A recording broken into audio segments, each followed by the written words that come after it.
Good morning, everybody. Thank you for being here this morning, and in particular at such short notice.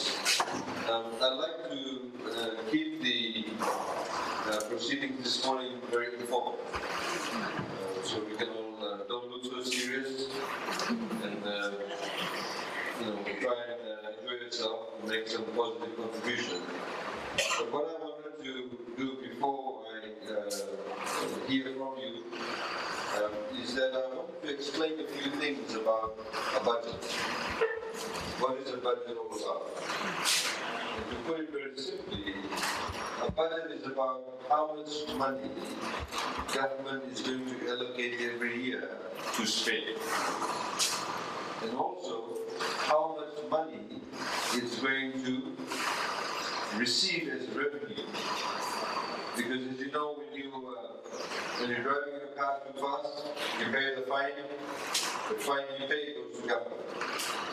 When you buy something, you pay back, that money goes to government. Business people who pay taxes, people who work, but they pay what they call PAYE, pay as you earn income. That money goes to government also. But of course, on the other side, to put up buildings like this so that government contributes, we need money.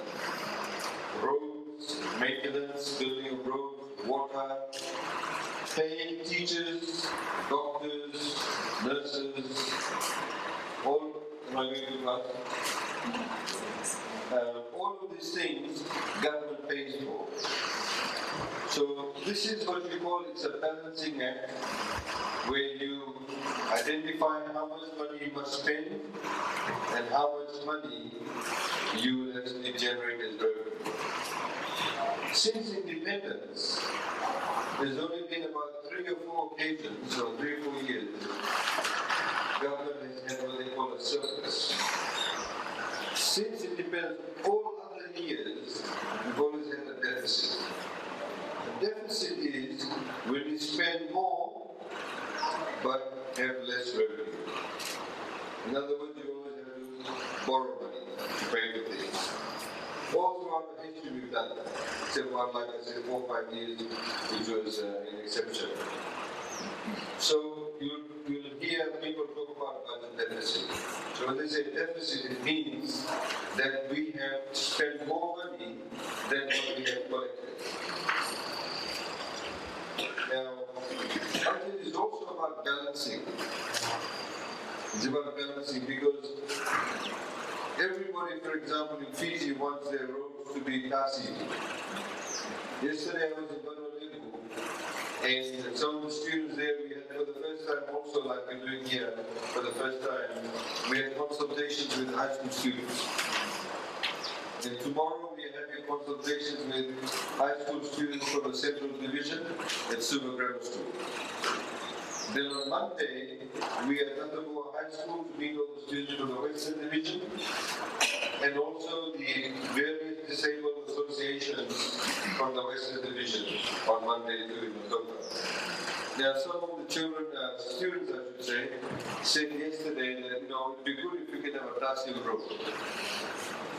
Now, to build a Tassil road costs a lot of money. But on the other hand, there are some people who don't have water. There's some people in Fiji till today who drink water from the creek, who drink water from the well.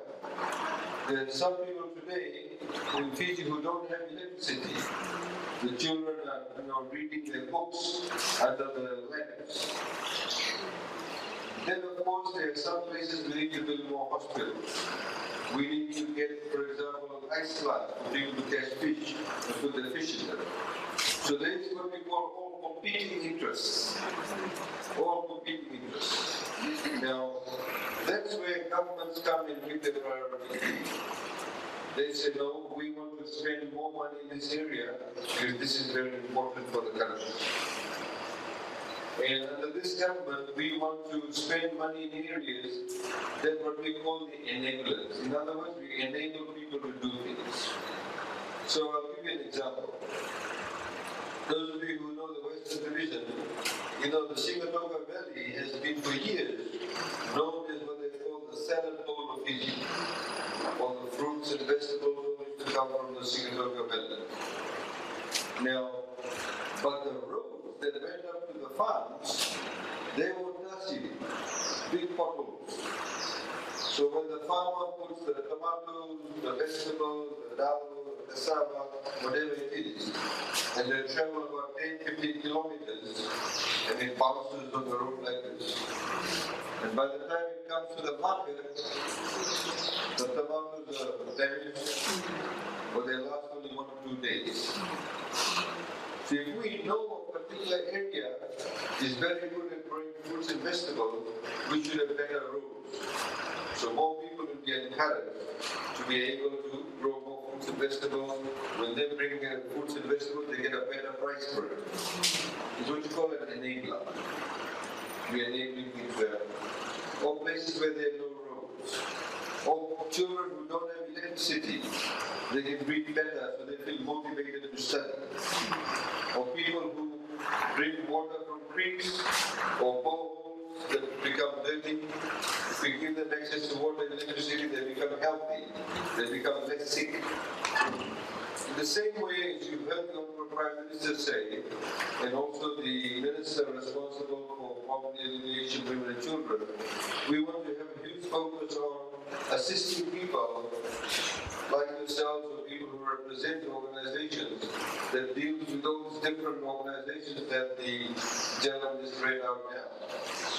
So this is why, for example, we translated the Constitution into the Braille language. So even blind people or visually impaired people could read. It's even not just translated in the English language, but in okay Braille also. You're getting a Hindi one done also. Those of you who don't know about it, and they've heard about it, you can read it now.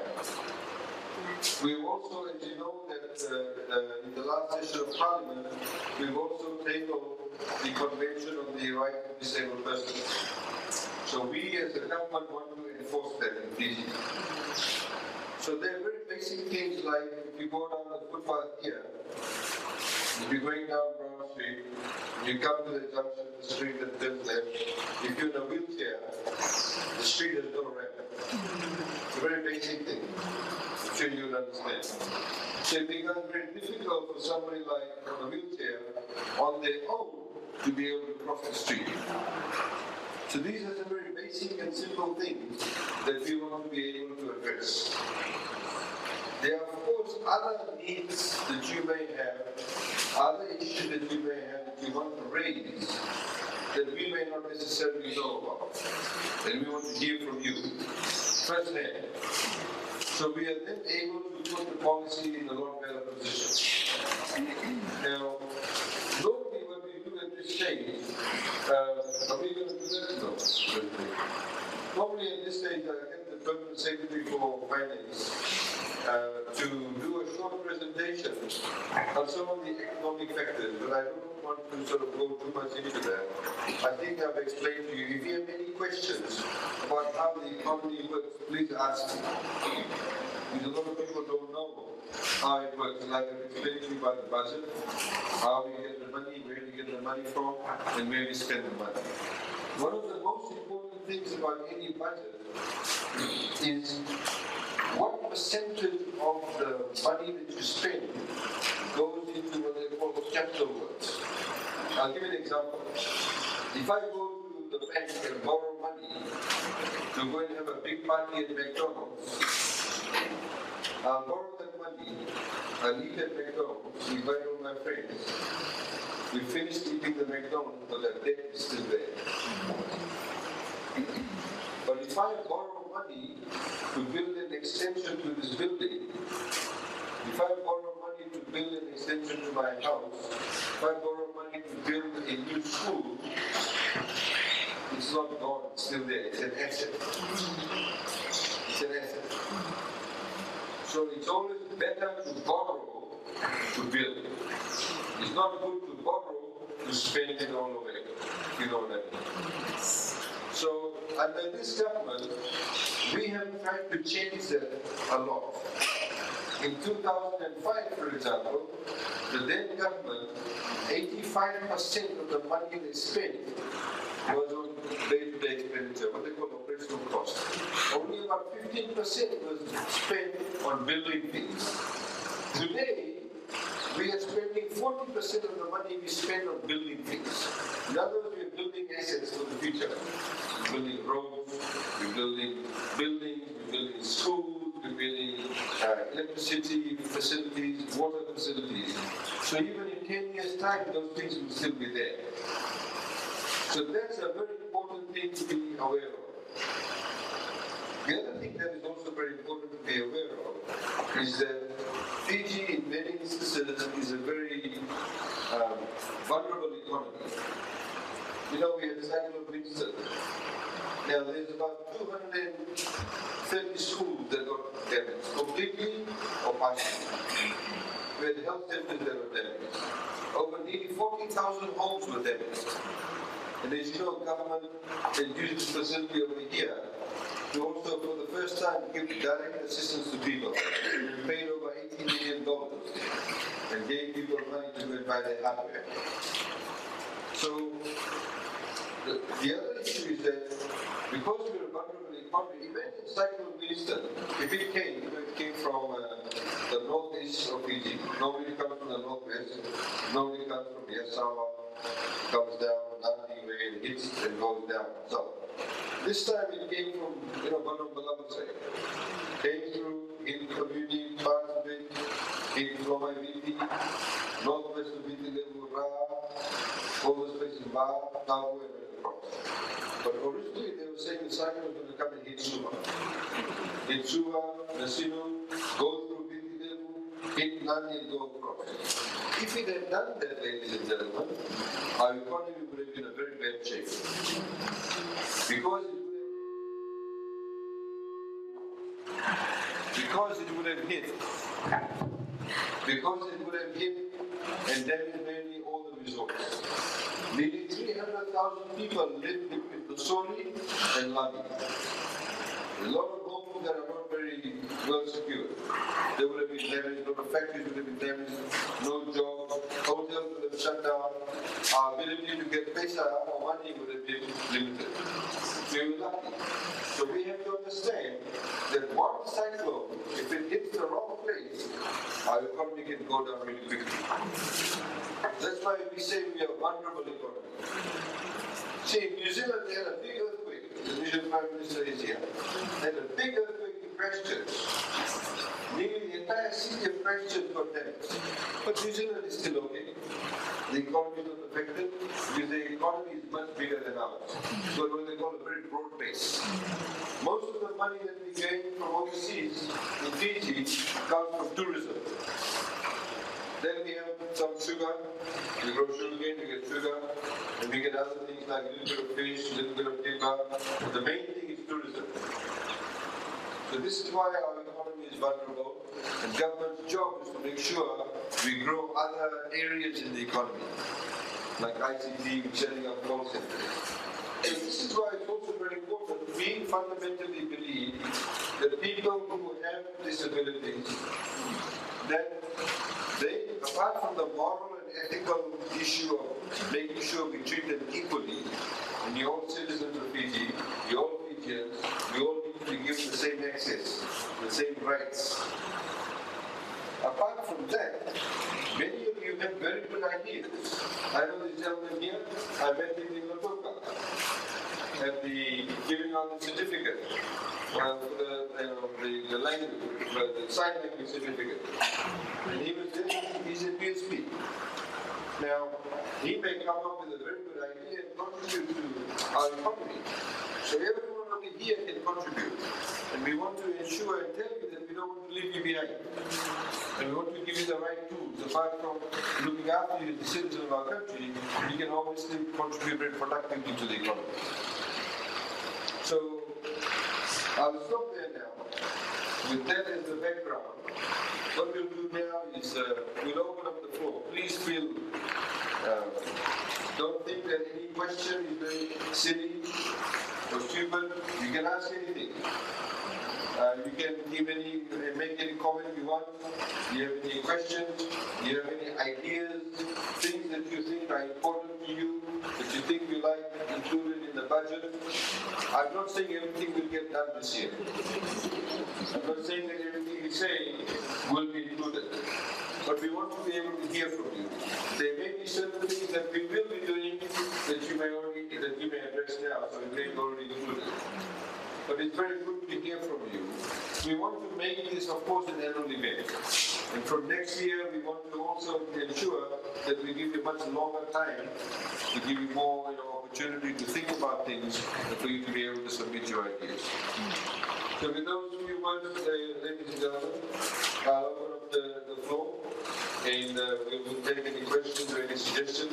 We have people who are, of course, writing it down so we don't forget, and we can then go and discuss when we go back to the office. Now, thank you. Elizabeth Reed Fong, Counter-Stroke Fiji.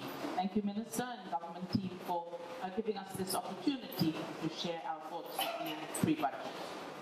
Every 2 seconds, someone in the world suffers a stroke. Every 6 seconds, someone dies from a stroke. That means every 6 seconds, the quality of life of an individual is affected. We don't want those statistics in Fiji. Therefore, we take precautions and undertake opportunities to address this. And this is what Counter-Stroke Fiji does. Our main emphasis is to prevent stroke. And we do this in a number of ways. And I thank Joshko for what he has said. We fully support what he has said, so I won't repeat myself. But what I would like to say is our vision is for a Fiji free from disability and suffering caused by stroke. How have we done this? We've done this in a voluntary manner through Counter-Stroke Fiji. We understand that we complement and support what government is doing.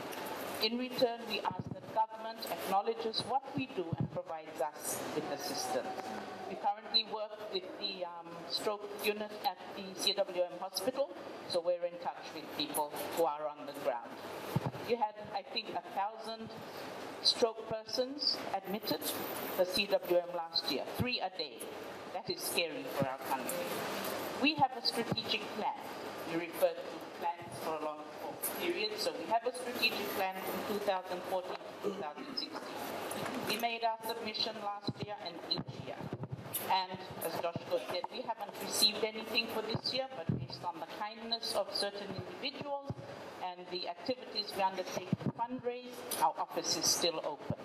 So in addition to what Joshua has said, and the fact that I have a plan and I'm willing to give it to the PS after this, my one request is could government fund one person in each of the organizations each year so that the office stays open.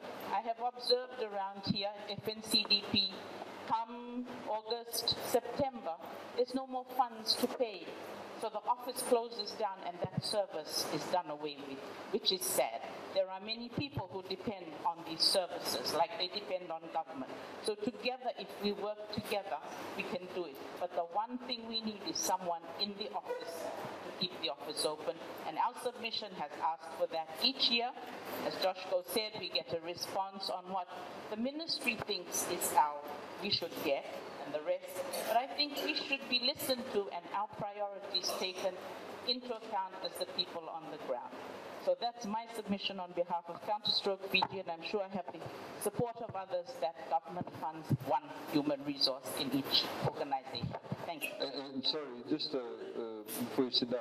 So 9 organizations, you're saying? Yeah. Well, there's 9 represented here today at this spot. Yes, is that 9 here? Yes. So are there more, or is that... Well, there are 10 here at FNCDP. Okay. Thank you for that.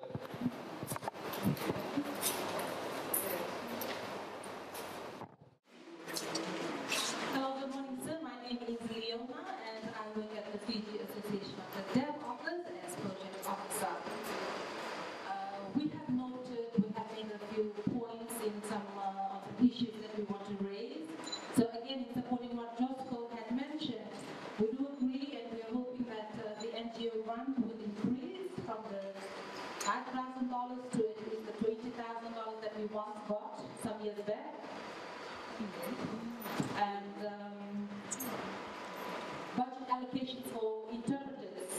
to cater for communication needs between deaf persons and other counterparts or parties that we want to access service, for example, in the health settings, for job interviews, police interviews, and social gatherings. For these activities that we participate in, we need interpreters to facilitate the communication for us. And interpreter service is not free, it is paid, so we're hoping that this will be included in the allocation. Also, there could be assistance in housing. For instance, if government can assist us giving a fraction of the cost, at least 50%, and we are able to put in the other 50% to enable us to build our homes. And we would like to have allocation for nationwide training on empowerment and microfinance literacy for women and girls with disabilities. On education, we are hoping that not only will the startup salary that was given this year for the 4 contracted interpreters, but it will also be given to the other interpreters in the education setting as well as those in the vocational centers. So of that, the 9,000 that was mentioned, it was only given to the 4 contracted interpreters. The others still receive the $5,000 per annum pay rate. We would like to have allocations for sign language teachers. We deaf people teach sign language, and we often do this on a voluntary basis. So we're hoping that sign language teachers get paid. There is a sign language research budget as well as for resources, and the second edition of the Fiji Sign Language Dictionary. So again, we also hope that allocations will be there for training of interpreters, the sign language interpreters, as well as deaf teachers.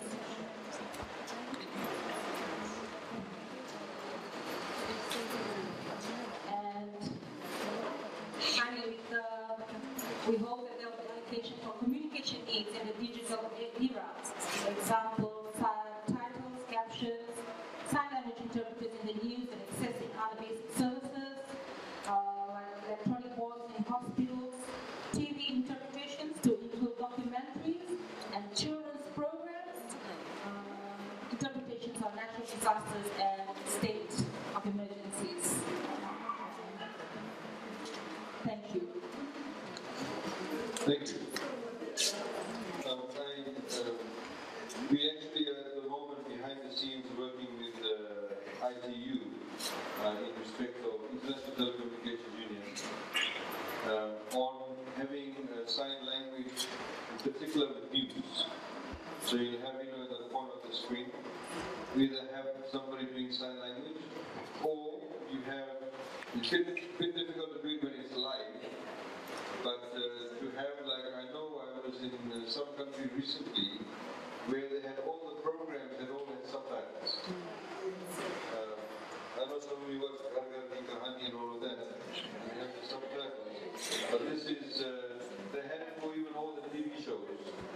But we are working with a couple of organizations, we're working with ITU, and hopefully we can get that soon, in particular with things like news. And it's obviously easier to do it for visuals, for television. But I will take your points on the teachers. Thank you, sir. We'll definitely be talking to the DS and get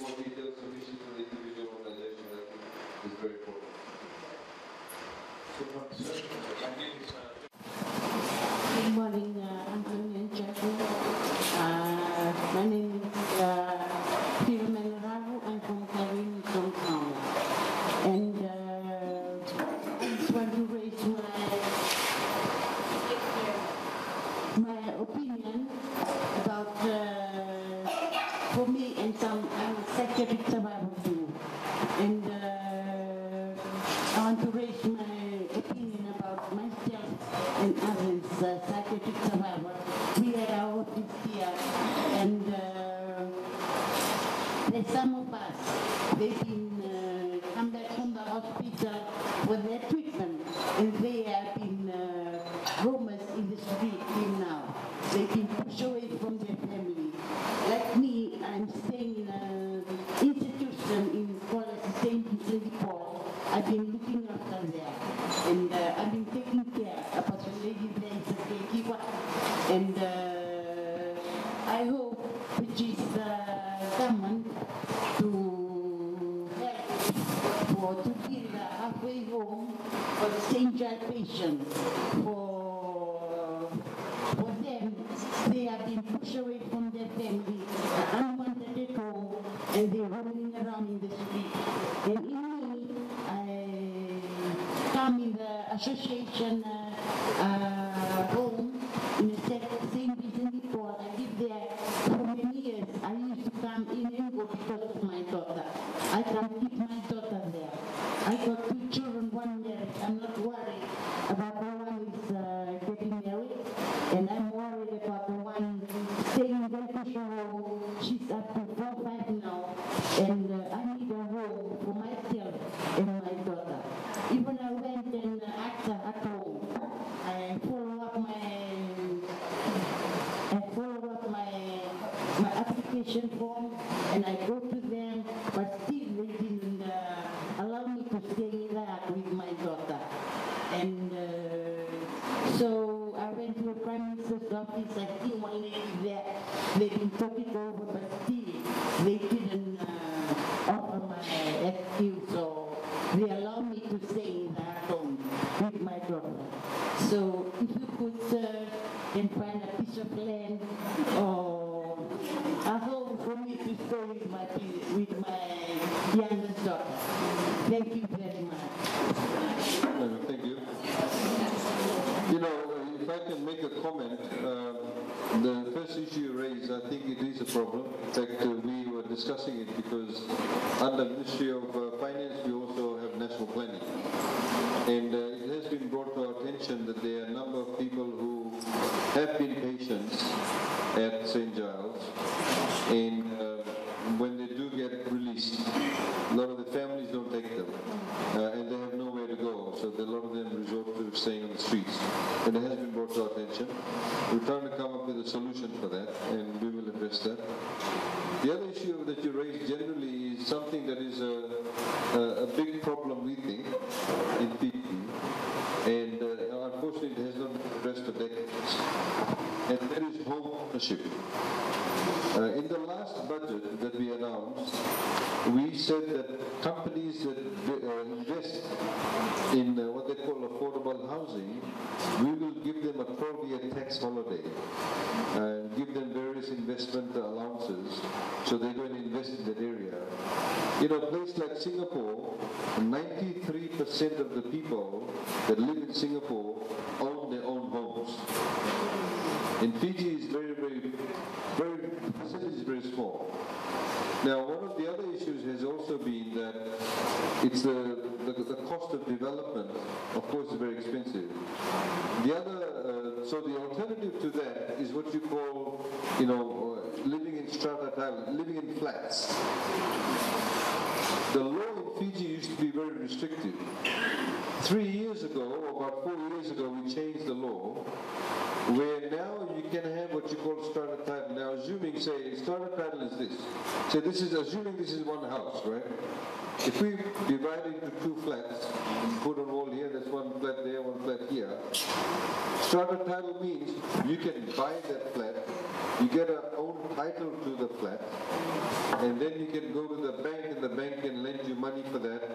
And then if you want to ever use it as a mortgage or collateral, you can use it. So that's what we are looking at as an option. You may have seen an article in the papers a couple of weeks ago where there was an opinion piece in which they talked about increasing home ownership. So that's something on the card. Unfortunately, building flats and apartments doesn't happen overnight, but we need to do it properly. Now, if we, for example, put up a 3-story building with 2 flats on each floor, and if we say sell the flats or give it at half the price as this lady was saying, we have to have a plan about it. Who's going to look after the flat? I'm not talking about inside, but outside. Who's going to paint it? Who's going to keep the ground around it clean? Because as you know, in Fiji, we have not been very good at looking after assets. We put up a building that we don't paint it. We make a road, we don't go and reseal it. So this is a big problem in Fiji. So when we come up with projects like this, we need to think about what's going to happen after you build it.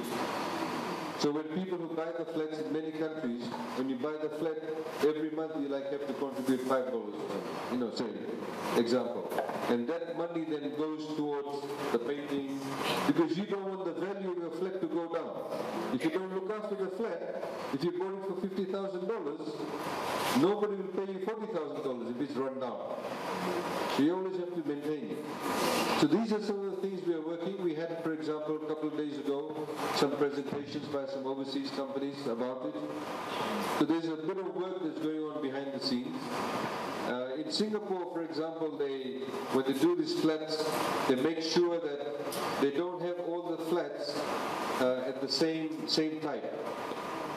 So it doesn't look like, so if we, for example, put a lot of buildings here with flats, we don't want only the people with low income to stay here. In Singapore, they mix it up. So maybe if there's a 3-story building, they'll have one expensive flat. Next door may not be that expensive. Upstairs may be little expensive. So then different people buy it. So we don't want to say, oh, in that area only the poor people live.